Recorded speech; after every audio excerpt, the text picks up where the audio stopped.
प्रभाव से निपटने के लिए मेरी सरकार ने Himachal Pradesh disaster risk reduction programme के तहत विभिन्न रणनीतिक कार्य करने का निर्णय लिया है। इस पहल के तहत गांव स्तर पर जलवायु परिवर्तन संवेदनशीलता का आकलन किया जाएगा ताकि जलवायु परिवर्तन के जोखिमों पर आधारित अनुकूल क्षमता की पहचान कर लोगों को प्रशिक्षित किया जा सके।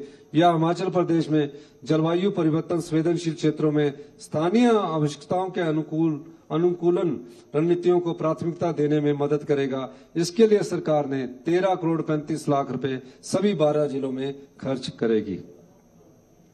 इसके अंतर्गत राज्य सरकार की क्षेत्रीय योजनाओं और विकास कार्यक्रमों में अंतर्गत जलवायु परिवर्तन अनुकूलन और आपदा जोखिम कम करने के उपायों को शामिल किया जाएगा ताकि नीतियां योजनाएं कार्यान्वित की जा सके, जिसके लिए 35 करोड़ 60 लाख रुपए खर्च किए जाएंगे। आपदा जोखिम प्रबंधन के तहत संस्थागत और तकनीकी क्षमताओं को बेहतर नीतियां उन्नत आरंभिक चेतावनी प्रणाली विभागों में समन्वय कर प्रदेश की जनता में जलवायु अनुकूलन क्षमता का निर्माण कर मजबूत किया जाएगा, जिसके लिए 22 करोड़ 25 लाख रुपए सभी 12 जिलों में खर्च किए जाएंगे।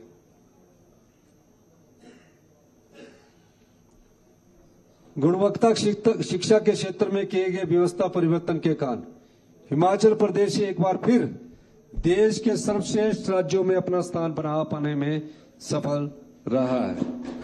नेशनल अचीवमेंट टेस्ट 2025 में हिमाचल देश में 5वें स्थान पर रहा, जबकि 2021 में हुए पिछले सर्वेक्षण में हिमाचल का स्थान 21वां था।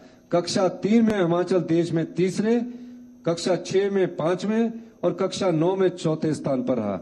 2025 में जारी असर रिपोर्ट में हिमाचल के बच्चों के सीखने का स्तर देश में सर्वश्रेष्ठ आंका गया है। प्रदेश सरकार ने न सिर्फ स्कूलों का रैशनलाइजेशन किया बल्कि उनमें क्वालिटी एजुकेशन की ओर विशेष ध्यान दिया। प्रदेश के 100 स्कूलों को सीबीएसई से संबद्ध करने का निर्णय लिया गया। अभिभावकों के उत्साह को देखते हुए यह संख्या 150 पहुंच गई है। इन विद्यालयों में बच्चों के नामांकन में वृद्धि देखी जा रही है।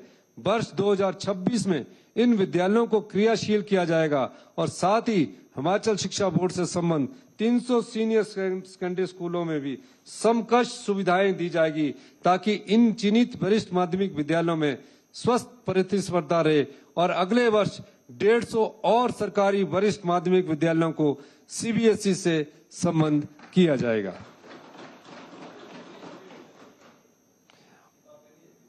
और 150 हिमाचल बोर्ड से जुड़े विद्यालयों के को समकक्ष रूप से अपग्रेड किया जाएगा। इन सभी विद्यालयों के लिए एक डेडिकेटेड कैडर का भी सृजन किया जाएगा ताकि इन सभी विद्यालयों में अध्यापकों के सभी पद भरे जा सके।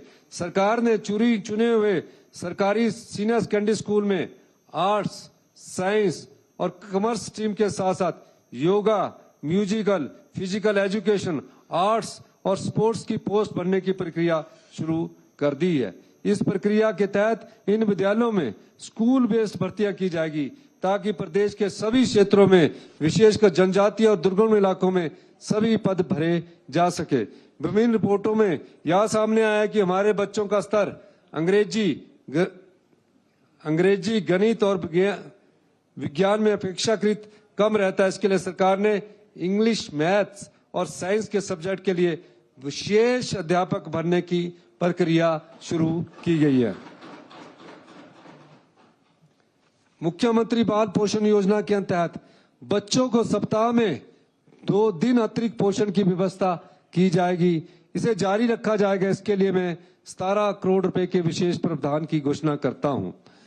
Rajiv Gandhi day boarding school के नए भवनों के निर्माण और वर्तमान में क्रियाशील विद्यालयों को अपग्रेड करने का काम चल रहा है। शिक्षा क्षेत्र में बेहतर इंफ्रास्ट्रक्चर और अन्य सुविधाएं चरम तरीके से प्रदान की जा रही है। इस अभियान में तेजी लाने के लिए 49 ऐसे स्कूलों को लगभग 99 करोड़ आवंटन करने की मैं घोषणा करता हूं।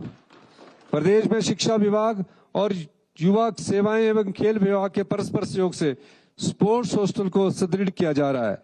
नदौन, हमीरपुर, सुंदरनगर, मंडी, पपरोला, कांगड़ा, सरकाघाट, मंडी, संधोल, मंडी, मतियाना, शिमला, रोडू, शिमला, जुब्बल, शिमला, माजरा, सिरमौर और मोरसिंगी, बिलासपुर में स्पोर्ट्स हॉस्टल के स्तर में व्यापक सुधार किया जाएगा। इसमें प्रशिक्षित कोच तथा अन्य स्टाफ नियुक्त किए जाएंगे। प्रदेश के सभी सीनियर सेकेंडरी स्कूलों में गत वर्ष में आईसीटी लैब्स, अटल टिंकरिंग लैब्स, स्मार्ट क्लासरूम आदि की स्थापना से तथा अन्य सुविधाओं के प्रावधान से बहुमूल्य परिसंपत्तियों की उपलब्धता सुनिश्चित की गई है। इनकी देखभाल और सुरक्षा सुनिश्चित करने के लिए सभी सीनियर सेकेंडरी स्कूलों में चौकीदार और मल्टीटास्क वर्करों के पद को चरणबद्ध तरीके से भरा जाएगा। हिमाचल प्रदेश में वर्ष 2026-27 में प्रदेश के अंडर ग्रेजुएट कोर्सेज को पूरे देश से अलाइन करने के लिए निम्नलिखित व्यवस्था परिवर्तन किया जाएगा। सभी यूजी कोर्स स्पेस्टर सिस्टम के माध्यम से चलाए जाएंगे। फ्लेक्सिबल